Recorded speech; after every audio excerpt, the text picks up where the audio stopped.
Over 1,000 years ago, Anglo-Saxon kings ruled over Britain and expected the people to keep good order, which they called keeping the peace. Citizens were responsible for seeing that the law was not broken, and if it was, to catch the offenders themselves, or they risked receiving a fine. In time, it became the duty of every free citizen to take his turn as a local parish constable, serving for a year. The position was unpaid, and he was expected to combine his ordinary work as best he could. He had no uniform, but carried an official staff of office. The duties were not popular and often unpleasant, with the constable having little chance to do his normal job properly. Over the years, the population increased, and communities grew larger, so that policing, even at a local level, required constant attention.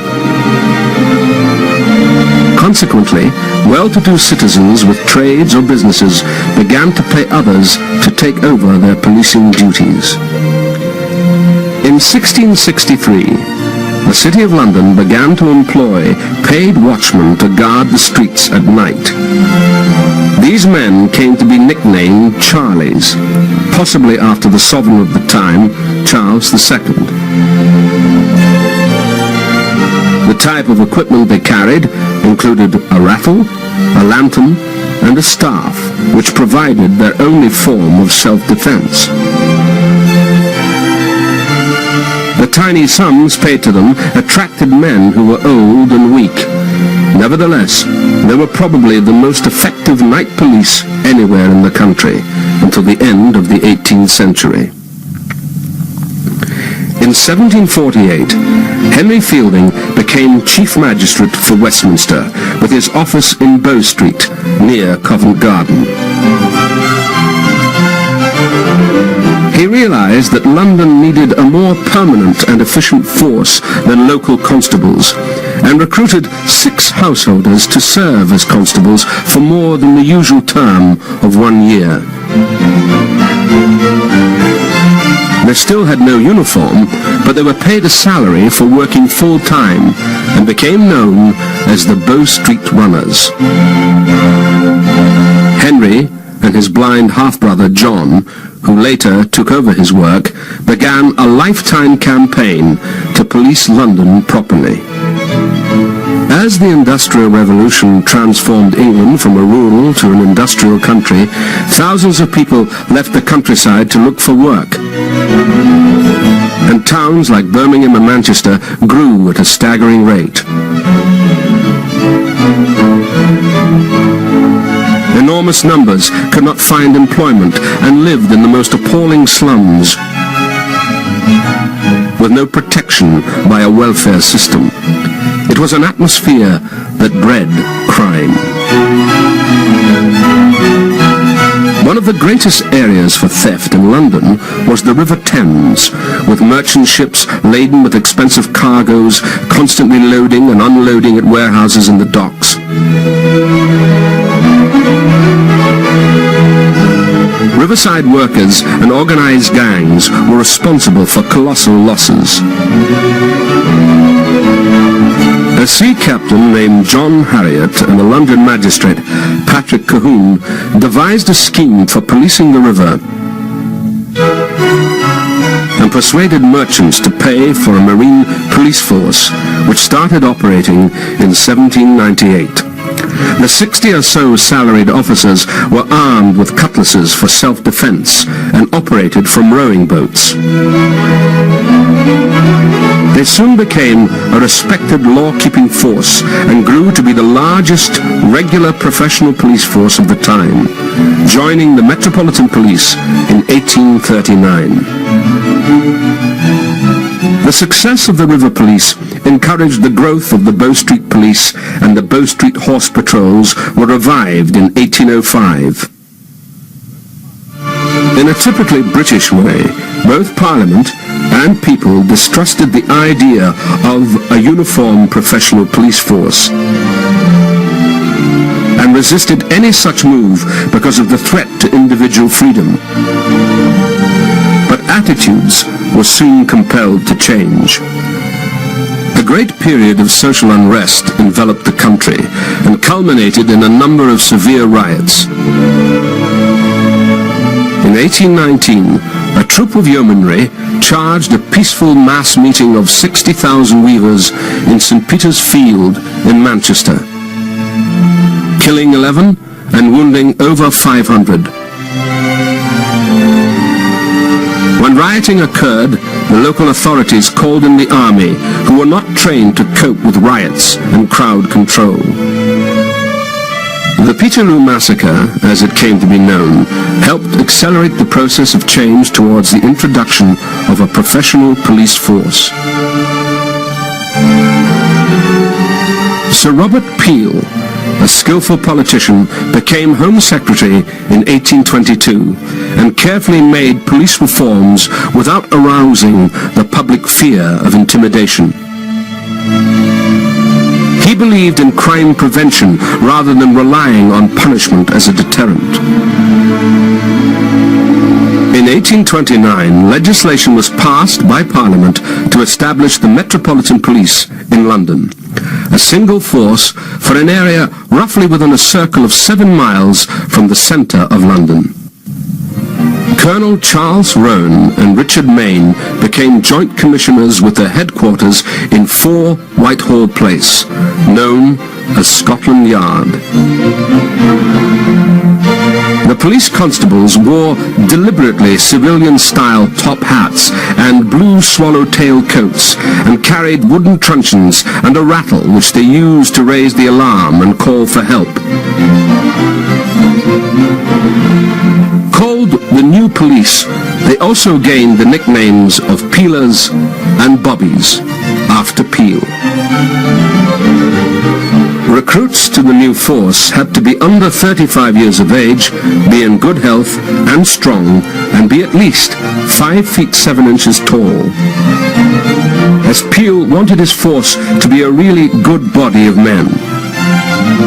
The Bobby was to be calm, quiet, and determined, as well as bold when he had to be, but above all he had to learn to keep his temper, however much he was provoked.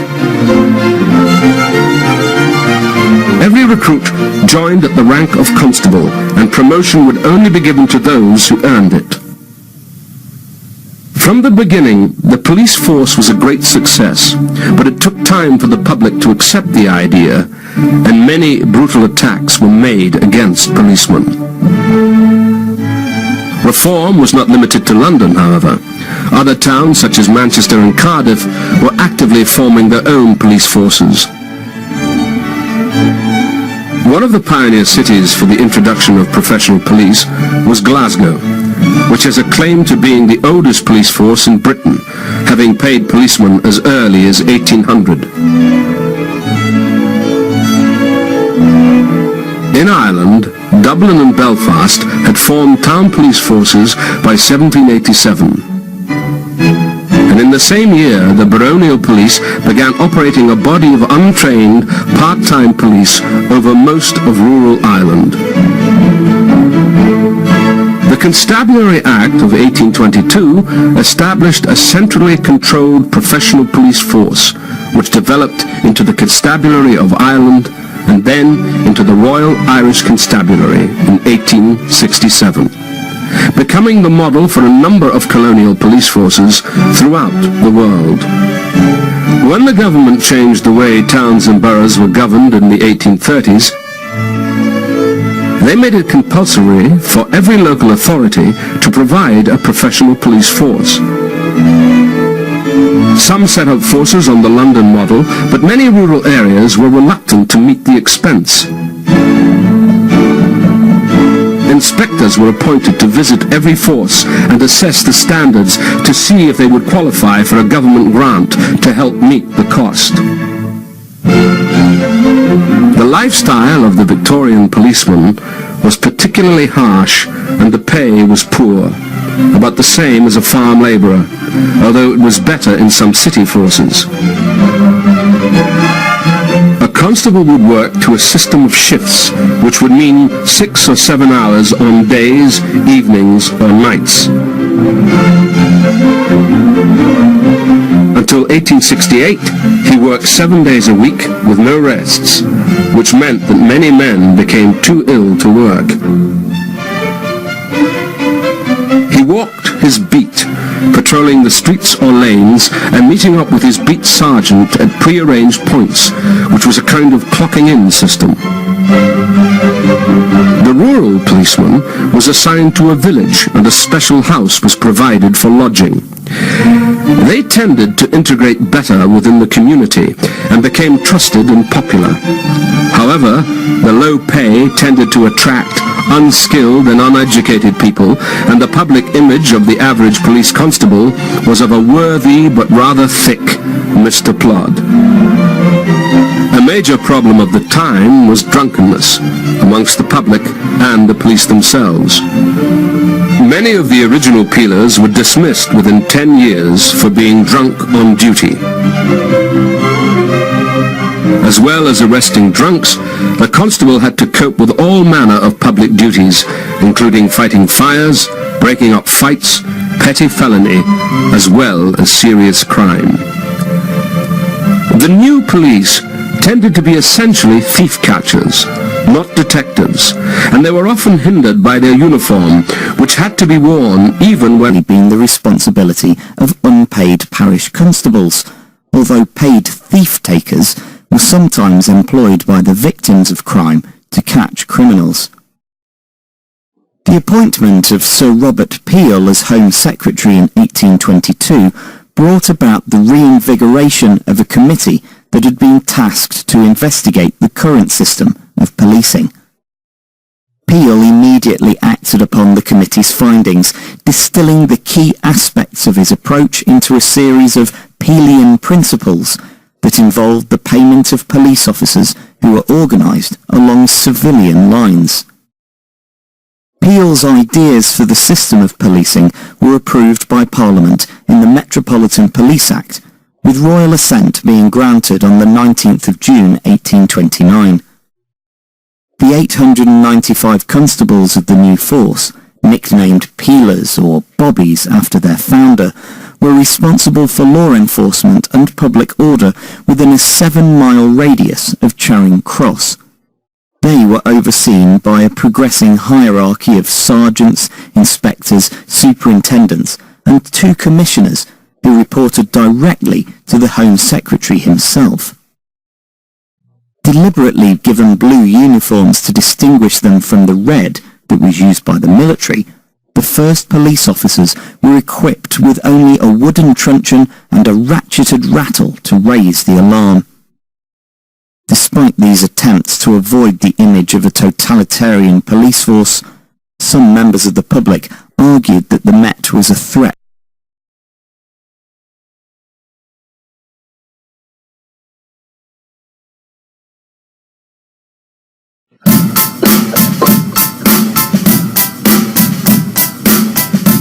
Hey guys, welcome to Hip Use History. I'm dizzy for the learning, and especially for the spoil system, which is the vocab word we're going to hit you up with right now. So hang on to your hats of learning. We're about to do a little bit of the teaching. All right, here we go. This is a good one. Plus, it's pretty fun to say, the spoils system. Andrew Jackson, 1828, and of course, Jackson is one of the founders of the Democratic Party. This is kind of the remnants of the Democratic Republican Party that's kind of rebirthed itself in the South by expanding voting rights to non-property owners.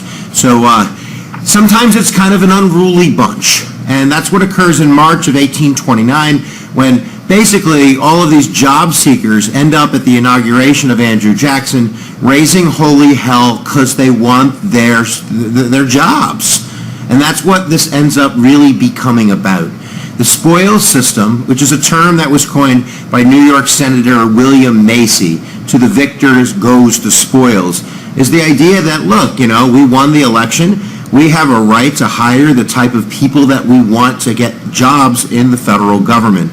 They're really trying to sell it as a good thing because it's like a turnover, and a turnover is good because you get fresh ideas and fresh blood, and that's a great thing. But all in all, it's a negative because really you have incompetence.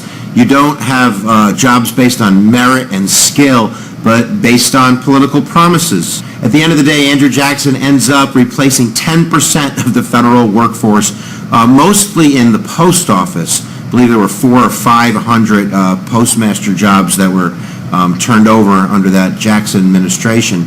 And it's going to be like that for another, 50, 60 years. The spoils system is predominantly how you got a job in Washington. And really, you have political parties promising people favors for their support. Later on, this will be called political machines, Tammany Hall, local politics. Because on a federal level, we're going to try to fix that problem after the assassination of James Garfield in 1883. And Garfield was assassinated by somebody who was seeking a job, who was qualified, who didn't get that job because of the spoils system. So bang, bang, he took care of his problem, but it didn't work out for him. But it worked out for the nation. Because in 1883, and I might have messed up the assassination date of Garfield, but in 1883 we get the Pendleton Act. And the Pendleton Act really replaces the spoils system by rewarding people jobs not based on their political connections, but based on their merit, civil service system. So if you want a job in the post office, you're going to take a test, and we're going to base it on skill and not based on who you voted for. In 1939, we kind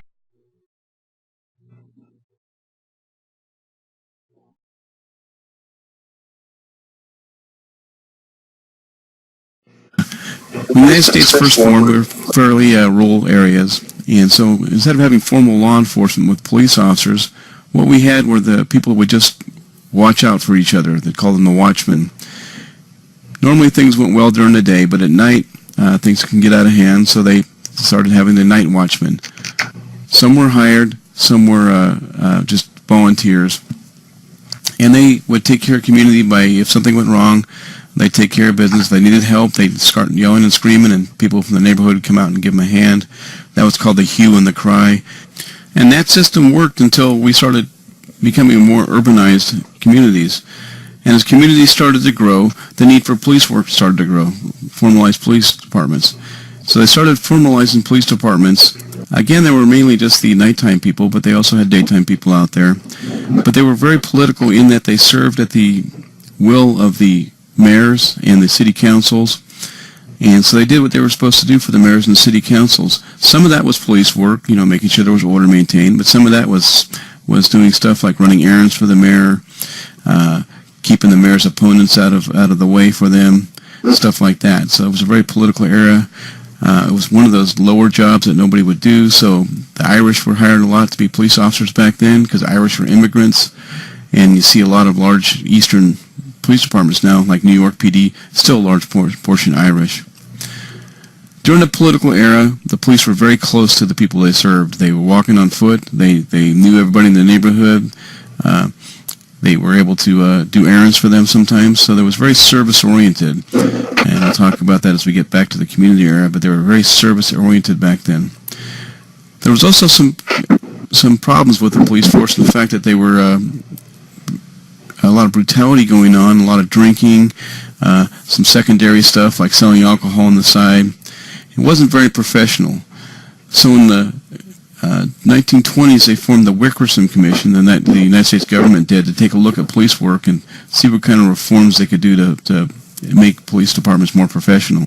Some of the reforms instituted by the Wickersham Commission were police academies to train the officers better, a military-type structure with ranks, including command structure, so there were more professionalism, give them uniforms. They also gave them more technology, such as motorcycles and cars. This separated the officers from those they served. They weren't on foot anymore, so it kind of distanced themselves from the community. A pioneer when it came to to reform policing was August Vollmer, Chief of Police of the Berkeley Police Department. Chief Vollmer was a pioneer in that he professionalized the police department. He required his officers to have college degrees. He also instituted a lot of scientific policing to the equation, such as using fingerprints. Elite Facts present 10 facts about samurai warriors. 10. Armor. Probably the most recognizable thing about samurais, aside from their skills on the battlefield, is their armor. Although you might think that their armor was only for show, each piece has its own purpose. Samurai armor, unlike the armor worn by European knights, was designed first and foremost for mobility. The armor was required to be very flexible so that the samurai could move freely on the battlefield, yet it also needed to be sturdy enough to protect them. The armor was made of lacquered plates of metal and tough leather, which was carefully tied together by laces made of leather. The strangest and most convoluted part of the armor, the kabuto helmet, also served its purpose. Its bowl was made of riveted metal plates, while the face and brow were protected by a piece of armor that tied around behind the head and under the helmet. The most recognizable part of the armor was the helmet that functions as a neck guard to defend the wearer from arrows and swords coming from all angles. Many helmets also featured ornaments and attachable pieces, including a mustached demonic Mengu mask that both protected the face and frightened the enemy. A leather cap worn underneath the helmet provided much-needed padding. Over time, the armor would change, adapting and evolving to the point where it was considered the best at the time for protection when going into battle. So good, in fact, that the United States military took notes and created their modern flak jackets using similar materials. 9. Sword durability. The katana was the main weapon of choice by samurais. When compared to the long sword that was used by most European knights at the time, it was much lighter to carry and was more aerodynamic when swinging, thanks to its curved appearance. The samurai warriors would test the durability of their swords by hanging dead enemies from a tree and then making 16 systematic cuts through the body. Pretty brutal stuff. 8. Female samurai. Although not directly referred to as samurais, as that was more of a masculine term, the female warriors were instead referred to as anabugisha, and they were known to participate in combat along with their male counterparts. Their weapon of choice was the naginata, which was a spear with a short curved blade attached to the top, giving these warriors more of a reach when attacking their enemies. 7. Western samurai. Samurais weren't just restricted to anyone with Japanese origin. There's proof of Western warriors who aligned themselves on the battle lines with samurai warriors. After choosing to align with the samurai, the Western warrior was given their own weapons, armor, and a new Japanese name as a way of inducting them into the ranks as honorary samurai warriors. 6. Education. Unlike what you might believe about most warriors from different countries, most of them weren't simply uneducated brutes. The best example of this are the samurai warriors, as most samurai were very well educated. At a time when very few Europeans could read, the level of samurai literacy was extremely high. Whether it was literacy, numeracy, or the various different arts that were available to them, they always sought to improve their knowledge and skills. 5. Open-minded. Very much like Spartan warriors, samurai were extremely open-minded when it came to sexual relations. It was said that the samurai not only accepted the presence of same-sex relations in their culture, but also encouraged it. These relationships were generally formed between an experienced samurai and the young samurai in training that he was teaching. The practice was known as wakashudo, which translates to the way of youth. Although wakashudo was considered a fundamental aspect of the way of the samurai, history has kept relatively quiet about it. 4. Short but deadly. The reported average height of most samurai warriors was between 5 foot 3 inches and 5 foot 5 inches, which at the time was still considered incredibly small, especially when compared to the height of European knights of the same era, who were averaging 6 foot to 6 foot 5 inches tall. Regardless of height, however, they were still no joke, as it was somewhat more of an advantage to them when it came to movement on the battlefield. 3. Many samurai never saw battle. It has been said that in the early centuries of the feudal period, there was frequent warfare among the lords of the samurai. However, from 1615 to 1868, the era that was known as the Edo period was considered the most peaceful era that samurai warriors were a part of. Because of this, samurai armor and weaponry was considered more ceremonial than as equipment for war. 2. Code of the Samurai. The unwritten samurai code of conduct, known as Bushido, held that the true warrior must hold loyalty, courage, veracity, compassion, and honor above all else. An appreciation and respect of life was also imperative, as it added balance to the warrior character of the samurai. 1. Suicide ritual. Quite possibly the most horrifying thing about the way of the samurai was the risk of having to commit seppuku. Now, what's seppuku? Oh, nothing much, just having to drive a small blade into your own midsection that results in your own death. It was the gruesome suicide that a samurai had to perform if he failed to follow Bushido, or if he saw no way of surviving a situation like being captured by enemies. It is said that seppuku was either a voluntary act or a punishment. Regardless of the reason, it's said to be the most respectable way to die. The most common known way of seppuku was known as the battlefield seppuku.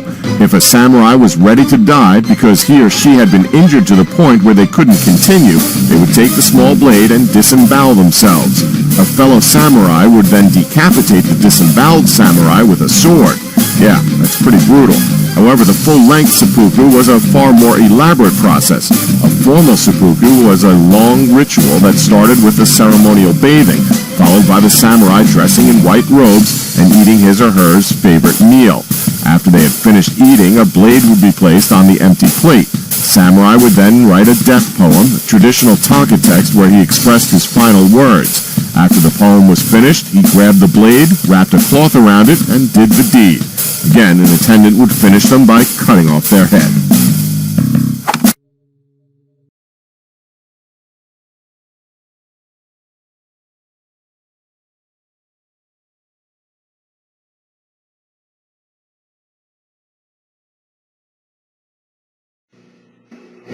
September 9th, 1919. 10,000 people gather in Scully Square in Boston, Massachusetts. Rocks are thrown at streetcars. Stores are looted and destroyed. Who is to blame for this chaos? Since 1857, the pay for new Boston police officers was only $2 per day. Furthermore, strict working hours and poor conditions in police stations only exacerbated the situation.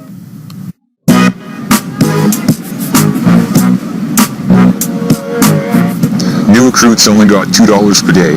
That's less than the wages of unskilled factory workers. We were required to work 7 days per week, and we could only take a day off every 2 weeks. Even then, we weren't allowed to leave town without permission. Our biggest complaint was the stations. Some of us were required to sleep at the stations at night in case they needed us, but they didn't have any beds, baths, or toilets. The police grew fatigued from the unchanging conditions, so they decided to form a union. We decided, like any other group of American workers, that we would form a union, and so we did. We were even affiliated with the AFL, and that really upset Mr. Curtis. 1,100 out of 1,500 officers joined the union. When Police Commissioner Edwin Curtis heard about it, he suspended 19 of the union's officers. A strike was inevitable. We planned the strike for September 9th at 5:45 p.m. Over 1,000 of us walked out.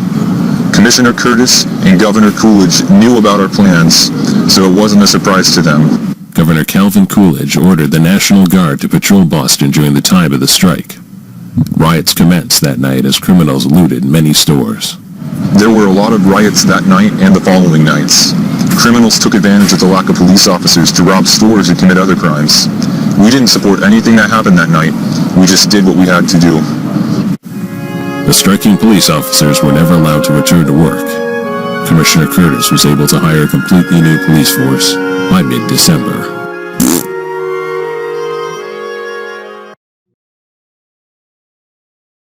History made here today in Mattapan, where Mayor Marty Walsh swore in William Gross as the 42nd Police Commissioner of Boston and the first person of color appointed to the job. Mayor Walsh has high expectations for Gross, who he called America's next great commissioner. Commissioner Gross took the oath at the Morning Star Baptist Church Monday before a packed house that included his colleagues and family. He was praised by Mayor Walsh and high-profile attendees, who say the occasion marks progress towards unity across the city. Willie Gross doesn't just reflect this community, it's in his identity. He reflects his community as an ability and his values. That's why he's the right person right now to be the Boston's 42nd Police Commissioner. You know, to me, I'm always somebody who said seeing is believing. You know, it's one thing to talk about diversity and inclusivity, but it's something else to actually see people of color, women in positions of power that will give hope and inspiration to other young boys and girls out there. The new commissioner credited his family and his faith for getting him to this position And he said he hopes to work to provide that type of support to every young person in Boston. I cannot pat myself on the back. I owe everything to God, first of all, my mother, and the community. And I think if we strengthen every family that has challenges, then the children in those families won't be susceptible to predators once they go outside their homes that want them to join gangs or be a part of drug dealing or acts of senseless violence. It was the first day on the new job at Boston College for outgoing Commissioner William Evans, who expressed his joy for his friend and his gratitude for having had his support for the last 5 years. I'm very happy for him. It is historic having Willie obviously be the first African American, and I always thought over the last 5 years how much I needed him. He was always had my back, and I'll always have his back. Reporting from Mattapan, Megan Ottolini, The Boston Herald.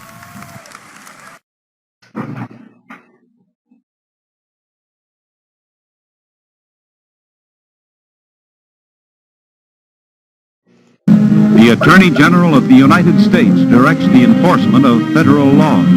Attorney General Homer Cummings, head of the Department of Justice. Of this, one branch is the Federal Bureau of Investigation, the G-Men. This is a Bureau of Scientific Crime Detection, new, modern, up to the minute, in action day and night. The FBI never sleeps. The G-Men have become a legend. So what's the mystery behind their badge? There's heroism, we know that. The memory of special agents who have given their lives to their duty. To them and to their families, this picture is dedicated. Soldiers in war while the world is at peace. The victorious war that the G-Men have waged against organized crime. What mystery is there behind that triumph of law? Let's see. Let's ask J. Edgar Hoover, who as a young attorney became in 1924 director of the G-Men. There is nothing mysterious about the manner in which the Federal Bureau of Investigation works. Its formula is a simple one. Intensive training, carefully investigated, and highly efficient personnel, plus rigid requirements in regard to conduct, intelligence, and integrity. A special agent must be a good marksman and have the courage to shoot it out with the most venomous of public enemies. He must know how to take fingerprints and what to do with them afterwards. He must know that no clue, no matter how seemingly unimportant, can be overlooked. He must have constantly before him the fact that science is a bulwark of criminal investigation. And he must realize that no case ever ends for the Federal Bureau of Investigation until it is solved and closed with the conviction of the guilty or the acquittal of the innocent. FBI, fidelity, bravery, integrity. And there's the war map. Pins tagged with the names of special agents and placed where the agents are. Mr. Charleston, I think it's going to be necessary to enlarge the detail of agents at Little Rock, Arkansas. So consequently, I think we will have to transfer 2 agents from St. Louis into Little Rock, selecting Agent Bush and Agent Harding for that detail. All right, sir. And we'll have to send, I think, possibly Agent Jones in from El Paso if he's finished his special assignment at the present time. He has finished that assignment, Mr. Hoover, but I might suggest Agent Montgomery of the Los Angeles office for that detail. I think that's an excellent selection. Have him be sent by air transportation. Rain or shine, the special agents are ready for combat with public enemies.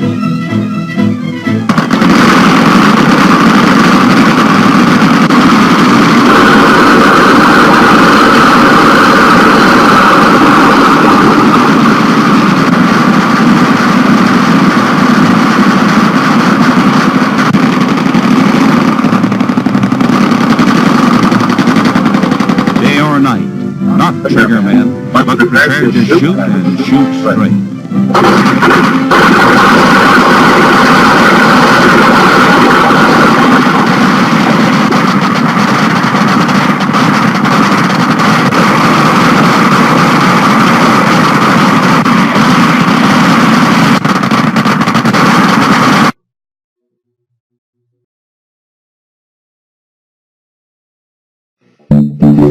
My colleagues and myself, we didn't join this outfit to get rich. FBI agent is a 24/7 job.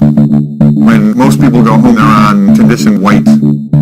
We're always at yellow. We're trying to put bad guys in jail and stop terrorist events from happening. What pushed me to apply was the mystique about it. that it's the elite law enforcement organization in the world. It just so happens that that perception is true.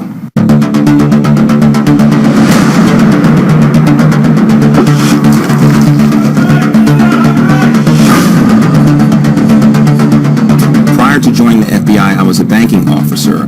I was a police officer for 15 years. I did research in solid organ transplantation. I was the director of the bank audit department.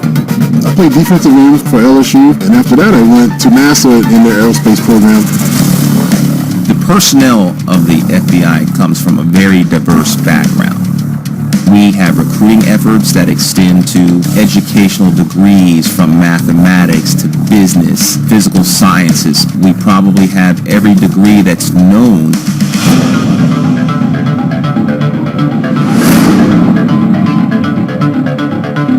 The FBI makes a conscious effort to increase its employee diversity. Of federal law enforcement, the FBI has the highest percentage of female agents. I try not to look at myself as a female in the FBI. I'm just another agent. There are a number of qualities required to be a good agent. Somebody who takes her job very seriously. A personality that doesn't quit. High moral character, stamina. That wants to overachieve, that needs to overachieve. Capable of doing the impossible. And doesn't accept no for an answer. Those sort of attributes are going to catapult you into the FBI. In this line of work, frustration is inevitable. Not all of the cases that we work come to the end that you want.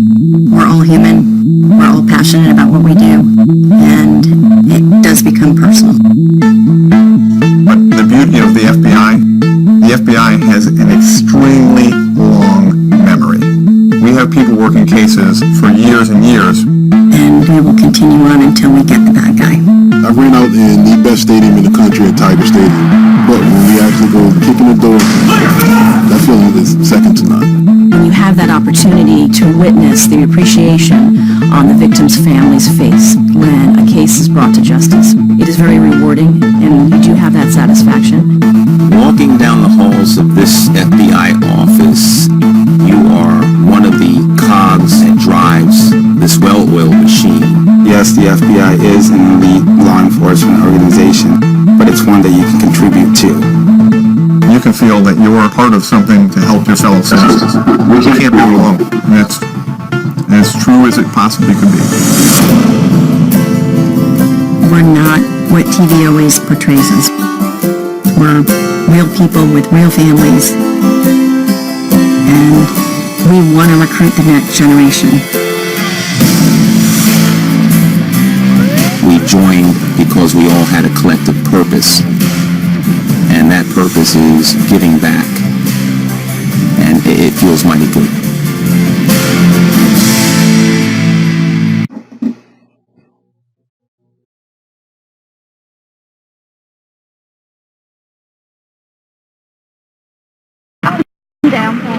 Oh, well, never mind. Let's go for another walk. I'll see you again anyway. Bye-bye. Yep, ta-da. We'll move this one over. Go on. The London Police Force, in fact any of the police forces in England, none of them carry guns at all unless there's actually an occasion where they have to use them. I've never thought of myself carrying a gun. I suppose it's probably because I've never seen guns used over here. The members of the public here are, I think have got a fair respect for the police. Perhaps more so now than they did just a few years ago when we started driving more. I think probably the personal touch helps a lot towards that. Oh well, never mind. Best of luck, I'll see you again. Right, ta-da. Ta-da. They do enjoy talking to him. They do enjoy being able to call a policeman by his first name. I think the members of the public really do enjoy respecting the police force.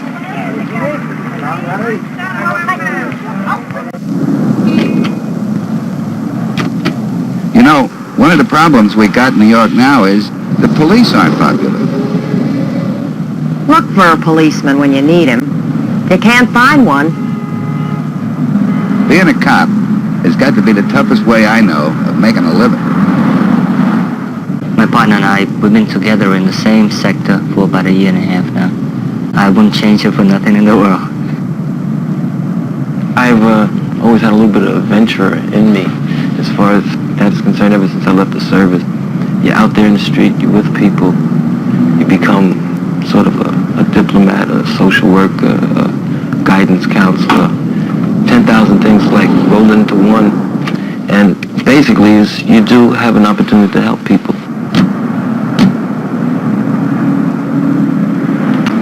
They coming today, and they broken my lock and then door. They tried to break into your store last night? Yeah. And they did get into the store? Yeah. Authority to most people means some kind of force which they can't themselves control, be it a boss or their wife or whatever happens to be. And the police do represent authority. We are supposed to be the people that are the enforcers of the law. And it's hard, very hard to enforce the law and be popular. And you have to go out there and do your job.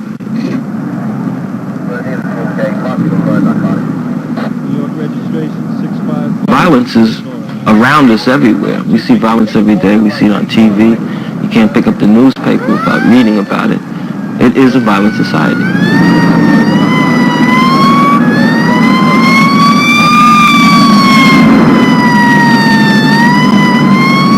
In London, I know that the police officers don't carry guns, but New York City is not London, and the mentality of the people in New York City is not the same. I wouldn't go anywhere without my gun. If I know my life is in danger, I want something to counteract that force that is coming at me.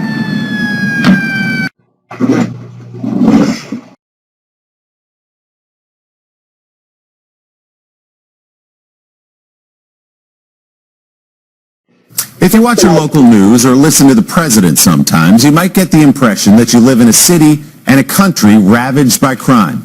With some exceptions, you don't.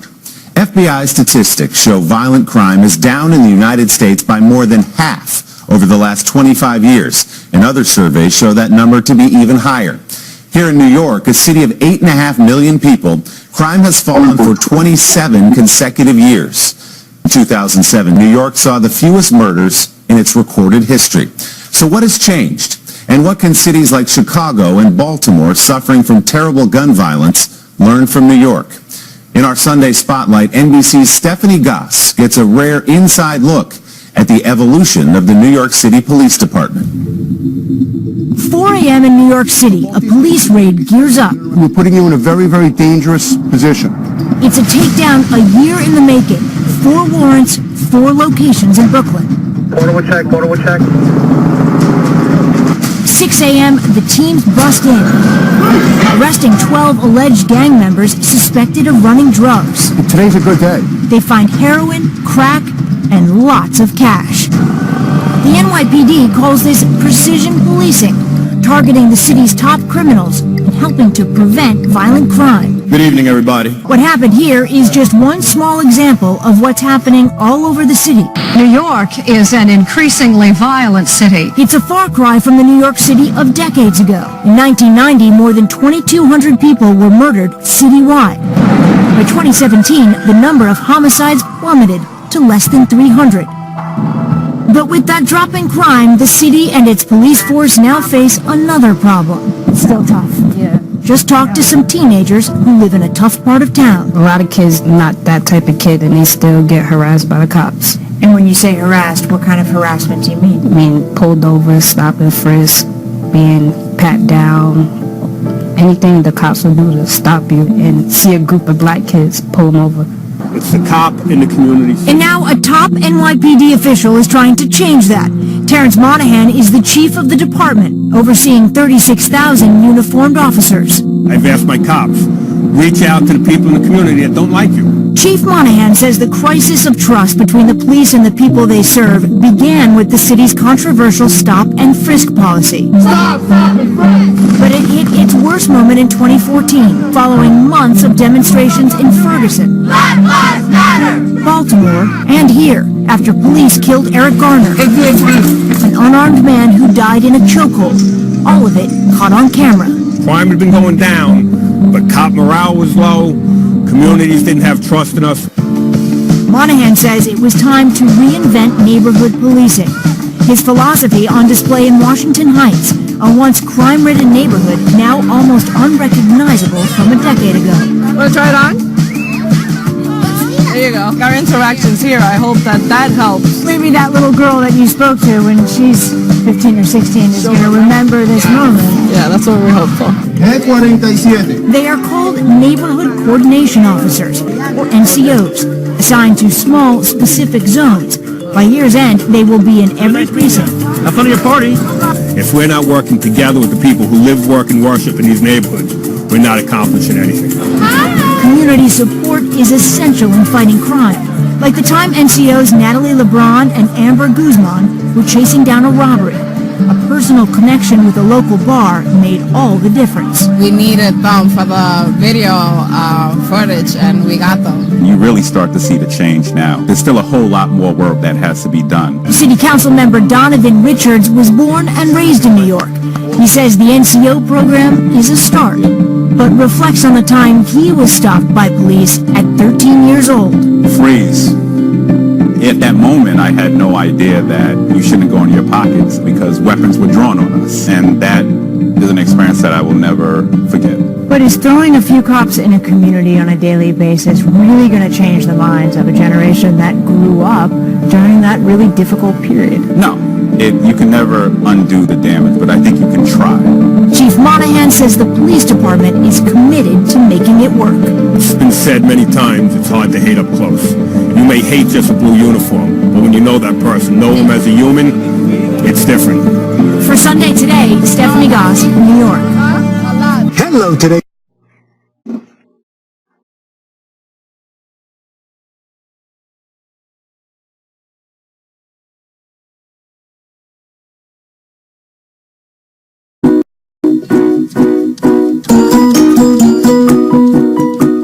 Broken window theory of crime has been around for a while, and the basic premise is that if you take a window and you damage it in some way, say a baseball comes flying through it and then the window cracks and is damaged in some way, if that's in a great neighborhood, even though it is, ultimately what will happen if you don't repair it, then crime is going to increase in that area. Why is that? Because people assume that no one cares about that area because no one seems to be paying attention. So my understanding is one of the first things they did when they went to try to clean up crime in New York City was they cleaned up the subways, because once they were able to get all their graffiti and the junk off of the walls and clean it, then people started acting in a different manner, and it actually served to decrease crime. So what does this mean from a culture standpoint? Well, it means the small stuff matters. It may seem like not a big deal, but things like inefficiencies, workarounds, fixes, not solutions, outdated methods, no standard process can all just create complete stop downs and blocks when people are trying to move forward. Disrepair, boy, that's a big one. Broken or outdated equipment or shabby work areas. Pet peeve, both of these, because when you've got either of these going on, people get discouraged and their production starts to go down just because they don't have the equipment they need or the equipment is not working. You got to keep stuff in good repair. And the last but not least, low performance, poor performance. So that could either be low performance, certainly bad attitudes. I call it poison in my book, A Company of Owners. No empowerment for people when people are given responsibility but they don't have the power to get it done or the resources, and bureaucracy can all just create absolute breakdowns for a culture and for a company. Boy, that is maybe the worst stop sign ever. So look for the broken windows within your organization. What are the things that are announcing in a very big fashion to anybody who's paying attention, just screaming out loud that nobody's paying attention, we don't really care about what's going on here, because those things are going to create all sorts of breakdowns within your company.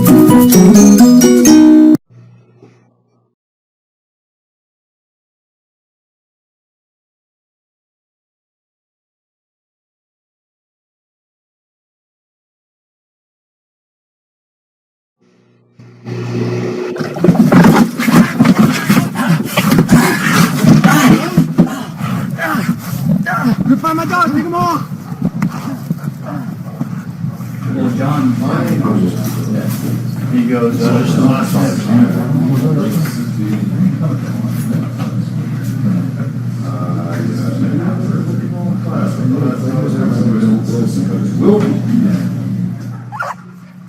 get into those situations where you can't necessarily use deadly force and you need some kind of alternative, and the dog plays that role and he does it very well. I will not leave until I speak to the president!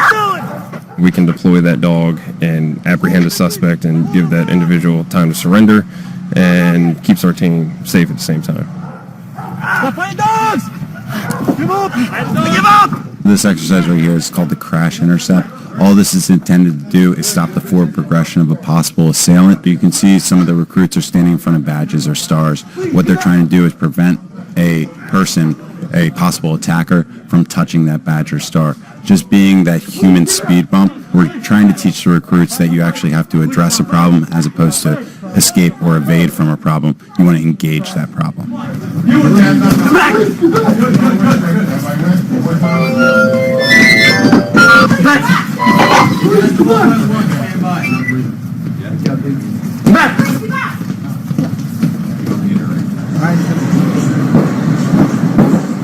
In order for them to graduate, they do have to pass our physical standards. The test is a combination of push-ups, sit-ups, chin-ups, and a 1.5 mile run. And it's just based on gender and age, how they need to perform, and it's a point system. So they need to achieve enough points in order to graduate. There's a bunch of things we're looking for here. Shooters, move out now. Can they deliver that accurate shot from a distance? Are they aware of their backdrop? Whether they're on a protective assignment in LA with the president or whether they're working the White House, we want to be cautious about our backdrops. Once they get into a good position, are they taking up cover? Can they get to a position, know they have down range, and then work around certain obstacles? They're shooting, they're moving, so there's a very dynamic course here. What we're trying to teach today is maneuvering, precision and maneuvering curves. Those individuals going through that process are learning the techniques that we want for our limo drivers for the president and the vice president, and those operational details.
It's one of those artifacts of the electronic age, videotape of an ordinary afternoon that, in a matter of seconds, became etched forever in our memories. Well, what many of us have forgotten, or maybe never really knew, is what a close call it was. We nearly lost the president. Absolutely. There's absolutely no doubt in my mind that it was close. Retired Secret Service agent Jerry Parr knows these pictures from the inside. That's him pushing Reagan into the limousine. He always told me one time, he said, "You treated me just like a baseball thrown into the car." As we pulled away, I could see the bullet hole in the window and 3 bodies on the sidewalk. I knew then that it had been gunfire. And in a profound twist of fate, Monday, March 30th, 1981, was a day that Jerry Parr wasn't even scheduled to guard Reagan. As the head of the protective detail, Parr hadn't yet become familiar with the new president and simply wanted to study his habits. Ladies and gentlemen, the President of the United States.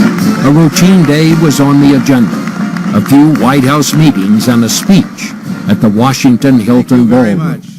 But that routine was shattered at 2:27 p.m. when 6 shots rang out. The first shot, the first thing that you see, the first yell, the first scream, the first violence, you go into action. You were operating on more than training, it was instinct too. Yeah, instinct, intuition, a combination of both maybe, and all the training and all the fact that I wasn't afraid of him to handle his body like that. In other words, I think when you're a young agent, you're reluctant to do anything. You're trying to grab them or do something with them, but I wasn't. And so it just happened to be that day for me. I hoped it had never come because of what happened with Kennedy. President's car is now turning onto Elm Street, and it will be only a matter of minutes before he arrives at the trademark. The 1963 assassination of John F. Kennedy was still fresh in the minds of the Secret Service, and in its wake there had been a string of violence. The shootings of Martin Luther King Jr., Robert F. Kennedy, Governor George Wallace, and 2 assassination attempts on Gerald Ford. 2 decades of gunfire that had taught the Secret Service one lesson above all: move fast. If Jerry Parr was a split second slower, he would have gotten it in the head. If you looked at the angle that he was going at, it would have hit Reagan in the head. At this moment, Washington Post reporter Del Quinton Wilbur has written a new book that discloses heretofore unknown details of that day. It takes its title from Reagan's Secret Service code name, Rawhide. Rawhide is okay. Follow up. Rawhide is okay. Wilbur petitioned the Secret Service to release these audio recordings of radio calls from the president's limo. You want to go to the hospital or back to the White House? We're going to Crown. you hear it, they're so calm. And I think that's the training, the discipline that the Secret Service put into those guys. From the first shot, the door being shut is about 3 or 4 seconds. And then in about 6 or 7 seconds, we've started moving. Because I told the driver, move out. As the armored vehicle raced across Washington, Agent Jerry Parr's mind was racing too. Could this have been a so-called decapitation strike by the Soviets? Were other gunmen still waiting in ambush? Although the shooter, 25-year-old John Hinckley Jr., was in custody, not until late that evening were authorities certain that Hinckley had acted alone. Back at the Hilton, Press Secretary Jim Brady was gravely wounded, as were Secret Service agent Tim McCarthy and police officer Thomas Delahanty. At that point, no one knew the president had also been shot. So my job then was to see if he'd really been hit. And so what I did then, I ran my hands up under his coat, around his belt line, and I started working up in the armpit area, up in the back of his neck, through his hair and everything. And I didn't see any blood at all. But about DuPont Circle, or maybe just under DuPont Circle, he started spitting up this blood, profuse amounts of red, bright red, frothy blood. And I thought, well, what would cause that? Maybe landing on top of him cracked a rib. Maybe it punctured a lung. That was when Parr made the single most important decision of the day. Roger, we want to go to the emergency room, George Washington. Forget the White House, get to a hospital. By chance, the closest hospital was on the campus of George Washington University, a hospital that had a dedicated team of trauma doctors and nurses standing by, something few other hospitals had in those days. When I walked down the emergency room after being stabbed paged to go down there, I had no clue why they wanted me. And I saw all these strange people around, with the earplugs in and everything like that. And I said, what are these people doing here? I walked in and there he was on the gurney, stark naked. 5 years earlier, when Dr. Joe Giordano had taken over trauma care at George Washington, its importance was only beginning to be appreciated. The surgeons were returning from Vietnam. And the first thing they noticed was that, in the field, they had everything they needed for resuscitation of a trauma patient, and the patients did very, very well. They came back to the United States, and it was a disaster. Emergency rooms did not have experienced personnel seeing patients. Giordano believes the decision to bring Reagan straight to a modern trauma facility made all the difference. And we knew he lost about 40-50% of his blood volume with a minimal blood pressure. He was 70 years old. I think that would have been a very critical issue if he had not gone directly to GW. Back at the White House, uncertainty was the enemy. Secretary of State Al Haig famously created confusion about who was running the country. As of now, I am in control here in the White House. Reagan's top advisors had by then gathered at the hospital, eager to retake control of the situation.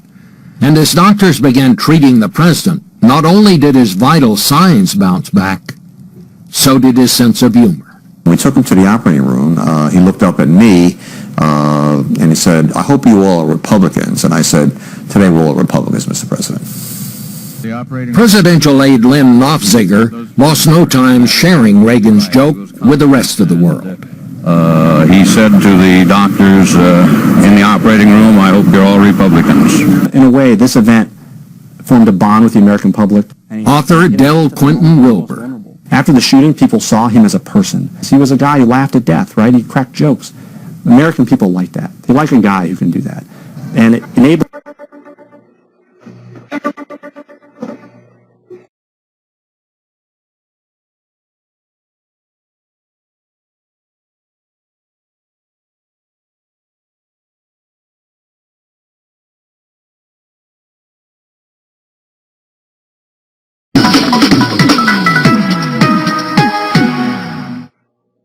Wood Jr. left the force a year ago after 11 years on the job.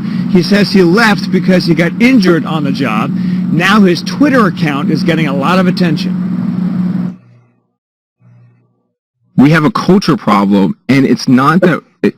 It doesn't seem like we're consciously thinking about it. From patrol officer to a supervisor, under several Baltimore City Police commissioners, Michael Wood Jr. says he witnessed corrupt and dirty police work too often.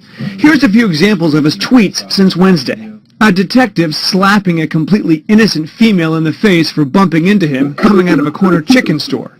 Targeting 16 to 24-year-old black males essentially because we arrest them more, perpetuating the circle of arresting them more.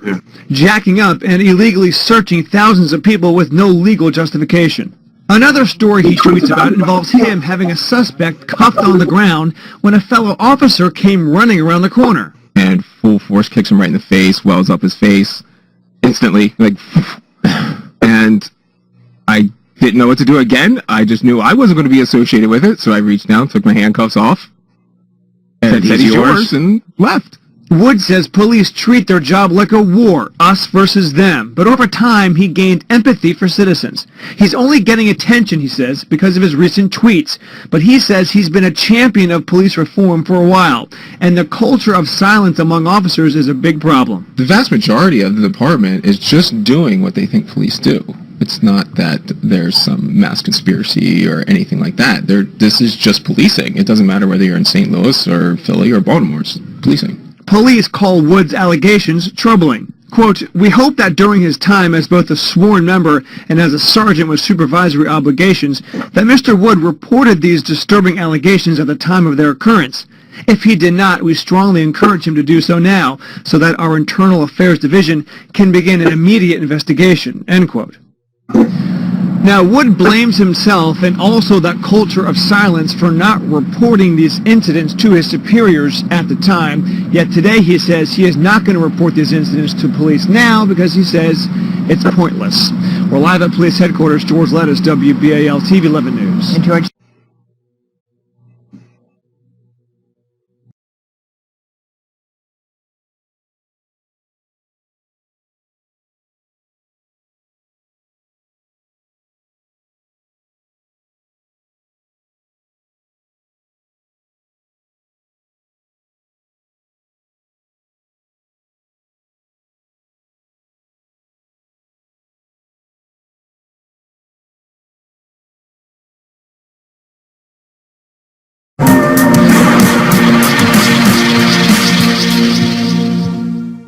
Hello, my name is Stephen Janis. I'm reporting for the Real News Network in front of City Hall in Baltimore, Maryland.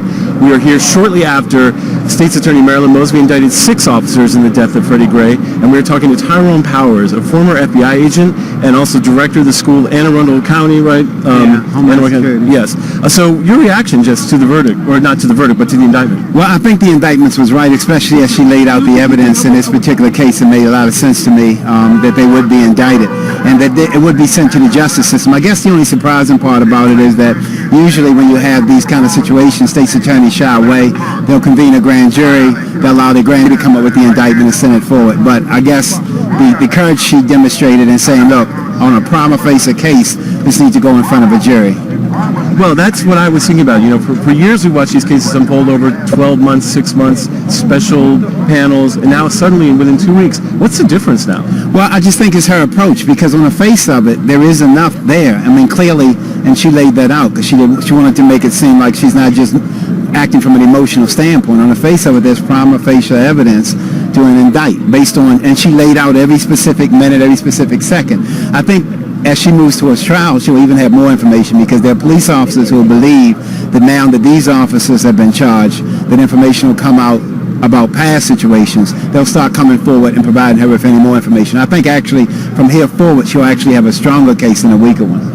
Well, that's a really good question. I mean, she has said the actual arrest itself was illegal. Right. Did these officers even have probable cause to stop this man or even chase him, from your perspective? Well, the courts have said that you can use that as reasonable suspicion, but the fact of the matter is, in these cases, it happened all too many times, and what happens is that you chase someone, you physically hurt them, whether you just tackle them or throw them on the ground, and now you've got to justify that, so you come up with some charges. That's why it was so difficult, if you recall the absence of a probable cause statement. We couldn't see probable cause because the officers had to kind of conjure one up. And so when they did their reports, what happens in many of these cases is they make an arrest, the people are released, and then nobody says anything. In this particular case, because you had an individual that was hurt and fatally eventually, the reports became glaring. The other thing is to look at is that where was the chain of command, because these reports are supposed to be reviewed, and if there's something missing in the report, immediately the supervisors, whether it's a sergeant or a lieutenant or a major, begin to ask questions, and you got to fill in those gaps. There should be no statements without probable cause, not just IA,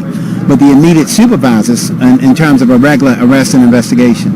You were one of the few people, I will say, who had the courage to talk about zero tolerance and say, you know, it was not legal. Right. And now we have reached a moment where it seems like that sort of strategy has really come under severe question. Is this the end of that kind of police policy? I would hope so. That's always been a matter of political policing, and it's been done not only here but across the nation. But of course here, what you had was you had people who wanted to get elected, who wanted to get crime numbers down quickly with no regard for what the future held. They had no vision for the future and how this would create an antagonistic relationship. And eventually, even if it had some success in the beginning, like a surge, eventually it would blow back and you would have more difficulty in dealing with the particular community. You would have this kind of incident. And you could see it coming. It was almost like a gathering storm that we were heading to this day and other days like it, based on those particular policies where you're engaging people aggressively in a very negative way every day without probable cause. You were a police officer. You've done pretty much everything in law enforcement. What was zero tolerance, so for people who don't understand? What was it in essence? Well, it was a misinterpretation of what was a criminal justice theory called a broken window syndrome. They say once a window is broken, if you don't fix it, then people will break other windows. That was the theory. zero tolerance came out of that, and what it essentially said was make minor arrests before they become major arrests. It made no logical sense, and the theory didn't even say that. So in this particular city, then Mayor Martin O'Malley got a Maple Linda plan, had a plan put together out of New York based on the zero tolerance plan, implemented it in a city, and that city has 44,000 police officers, 3 million citizens, implemented it in a city with 600,000 people, and it was never going to work here. It was only going to cause greater problem, and we said that from the very beginning. We said, look, be careful with this, because this can only lead to a more antagonistic relationship between the police and the community, which means instead of reducing crime, because citizens are not talking to police officers anymore, you're actually increasing crime. Last question, you have been through this whole cycle. How is this an historic, watershed moment for policing in general in this community? I think so, and I hope so, and I think it will be even more so if the mayor allows the police commissioner to do his job. She brought in, to me, a very competent police commissioner. Competent doesn't mean that your competence is implemented. It has been restrained to this particular point. A few months ago we were talking about whether we need a commission to study body cameras when you had a commissioner who had already had body cameras. So what you say is you go to your commissioner and say, should we have them? And if he does, you just go about the business of finding the money for them. So if the commissioner can draw a bright yellow line, then this can be a watershed moment. If he can say not only is not seating a person in the back of a paddy wagon is in violation, but also there will be consequences and repercussions. And I know from policing that you know what the rules and the policies are, but there has never been a great deal of pain to pay for violating. There's been no consequences or repercussions. That's the line he has to draw. He's got general orders all over the place. It's just there's no consequences for violating those general orders. That could make it a watershed moment. Thank you, Mr. Powers. We were talking to Tyrone Powers, a police expert, in the wake of the indictment of 6 officers in relation to the in-death custody of Freddie Gray. My name is Stephen Janis, reporting for the Real News Network in Baltimore. Thank you.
Here we have the T3 Motions. It's an electric vehicle, 3-wheeled vehicle.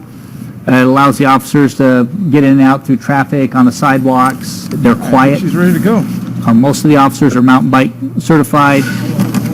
Dealing with people, you can stop and talk to somebody much easier than in a patrol car where you got to find a place to park it. And they're great tools for crowd control when they have marches and parades where we can follow alongside of them. Sergeant Mickey Peterson is a patrol supervisor for the Night Squad. They are officers who serve in the downtown area, now known as the District. A big part of what we're trying to do is show them we're out here and just have daily contact and interactions with the public. Get out there and talk to people and see what's going on, let them know what we're doing. This effort to be more directly engaged with the community is just part of the department's new direction. 503. The Tucson Police Department is one of 15 model agencies chosen to advance President Obama's 21st Century Policing Initiative. These jurisdictions are now receiving federal resources and support to develop and implement best practices that can then be shared and adopted by departments nationwide. The agencies were chosen in part for having already moved forward in new and innovative ways. I've been here since 2 o'clock. Oh my word. Under a leaner budget, with planned attrition in the current ranks, new Police Chief Chris Magnus leads the effort to build stronger bonds with the community. I think it's hard when you have that sense that you're never going to see the same police officer twice, People want that to change. So I'm hearing that people have a high degree of confidence in our department, but they would like to have stronger relationships with a predictable group of officers who really are familiar with their neighborhood, the schools, the businesses, the nonprofits in their areas, and that's definitely the direction we're headed. It's a show or what is it? Oh, we're right here. We're at the intersection of Congress, Toole, and 4th Avenue. They call it the Triangle. Everything kind of converges. It's the center point of the newly created district. So we're seeing a lot more investment down here, and with that investment, we're seeing a lot more people spending time down here, coming to the restaurants, the clubs, hanging out, spending money. It's just booming down here. This is Officer Lushbaugh and Officer Schroeder. These are Squad 4, part of the downtown district. An important part of this team-oriented approach is making contact and being seen. You have a great day, guys. Bye, guys. We just started this at the beginning of April, end of March. So this approach itself, when we eliminated the downtown division, was really to get out here and have this high visibility team that we have, which became the downtown district. I just want to know where to go. We've seen a lot of trust within the public, and I know John shares that. You want to make sure you're visible. You want to make sure you're walking around. You're not just sitting in a car off in the corner somewhere. You want to be out talking to people. When we talk to each other, we talk about police things. Obviously, we're still police officers. We have to perform a police function. Talk about who's doing what we've heard in the street. There are problems.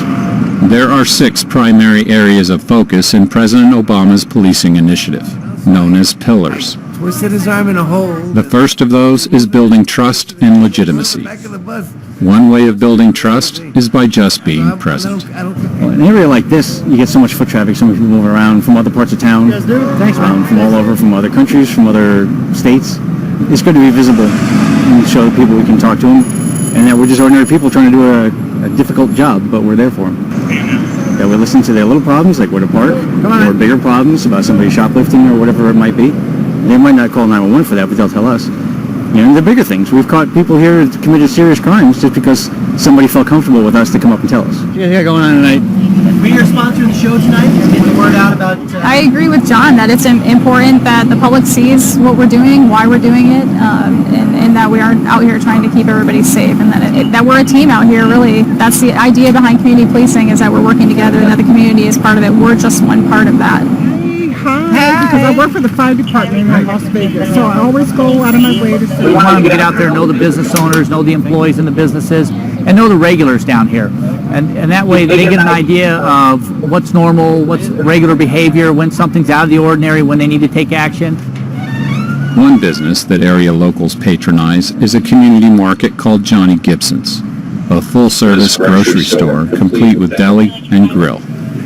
Paul Cizik is co-owner and general manager. Well, as a business owner, we see them as an essential service, as an essential partner in us fulfilling our mandate, and our mandate is to serve. Thank you. Have a good day. We're here to be a blessing to this community, and the police seem to have that same mindset. Yeah, I haven't seen them in a long time. I do sense, though, because of the communications we've had, that they are taking a little bit different approach, perhaps, than they did in the past. Turns out today was a good day to stop in.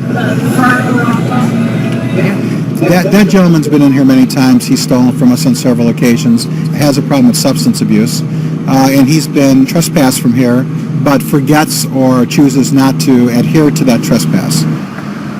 This is the second time in 2 days that I had to deal with someone, and the police were there that second. I don't know if that's kismet or what, but that's why you want a police department that's boots on the ground and right there, not just cruising in a car.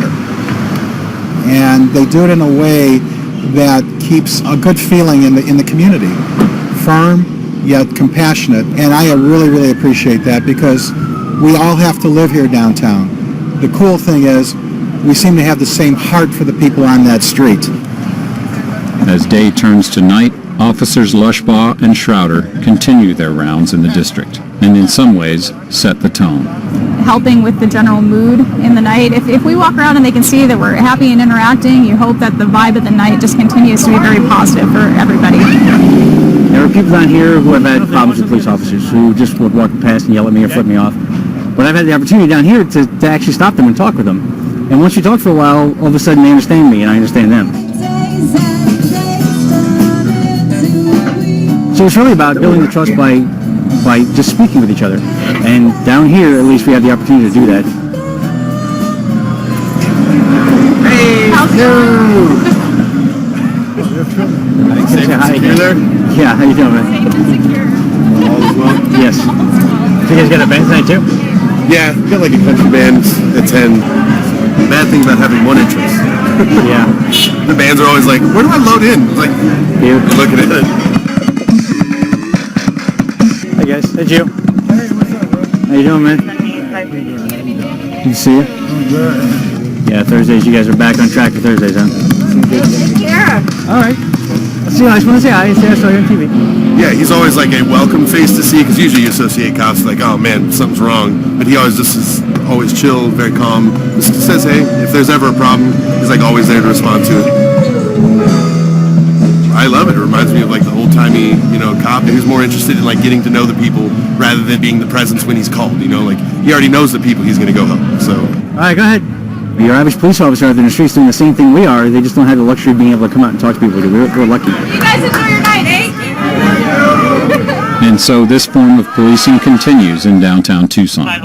Cops on the beat, business owners, families, students, and those down on their luck sharing the same space, parts of the same community. I've been surprised with the reaction that we get. It's what I hoped for in policing coming out here. You want to feel good about what you're doing at the end of the day. And I wanted to be proud about what I was doing, and if part of that is serving in a community, it's a great place to start.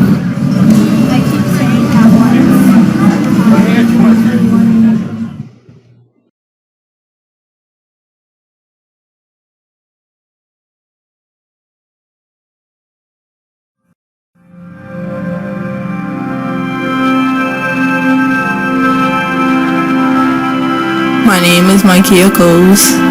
I just turned 18 recently. I'm just really focusing on graduating from the 12th grade and going to college. When I was in my mom's stomach, my dad passed away. So me growing up is just like, what happened to my dad? Where's my dad? And she just keeps, sugarcoating it at first. And then as I got older, she's like, your dad passed away, somebody shot him for the wrong reason, it wasn't his fault, because I used to think that he was like a gang member or something, or like selling drugs or something. Said that wasn't even the case. He was just walking along the street with his friends and the wrong people saw him at the wrong time and shot him.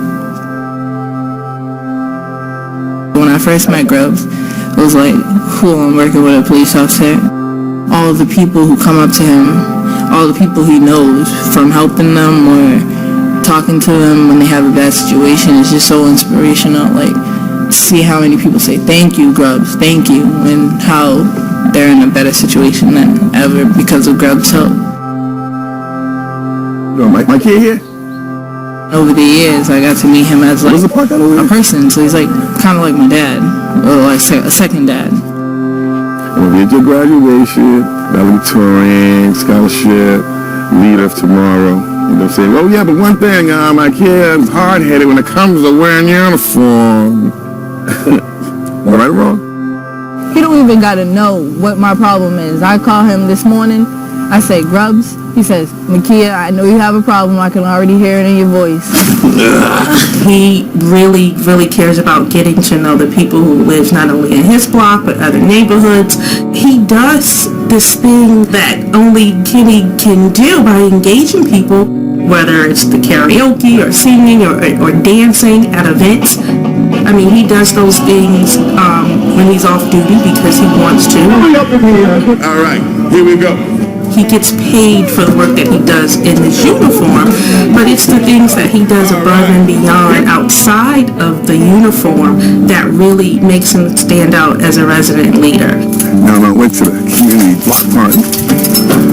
In case you didn't know, I'm not in uniform because it's my day off today. But I like to show the community that it's more than just 9 to 5 for officer Grubbs. Hey! Oh, yeah. Hot dogs. Those are the kind of burgers my mom used to make back in the day. I'm looking at those. I'm like, no problem, thank you. Kenny.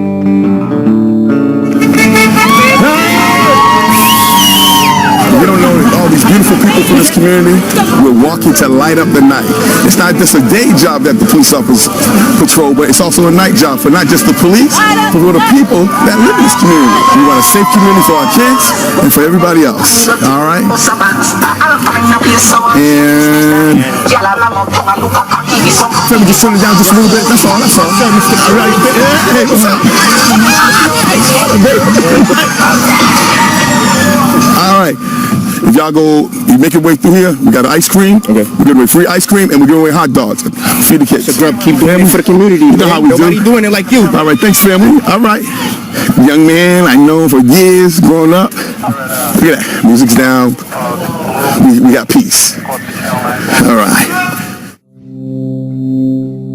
Remember, we're all part of the same community. We're all part of the same purpose. Peace and quality of life for our children. Am I right? He really has made himself part of the family. He knows my kids' names. My kids know him.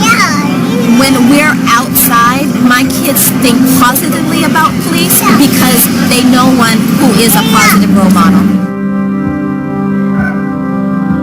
If there was no people in the city of Boston, I would just be Kenny. But they bring out my personality, they bring out my humor, they bring out my courage, they bring out my fears, they bring out all these things that make me who I am today. And I think the people of the community, I think my family, I think my friends, because who I am today is based upon the things that I absorb from them, being around them every day, seeing their struggles, seeing their successes, and knowing that they can count on me to be part of their day-to-day lives. But the most important thing about me is I am them, they are me. Everything that I am blessed with, I share amongst them. That's pretty much it.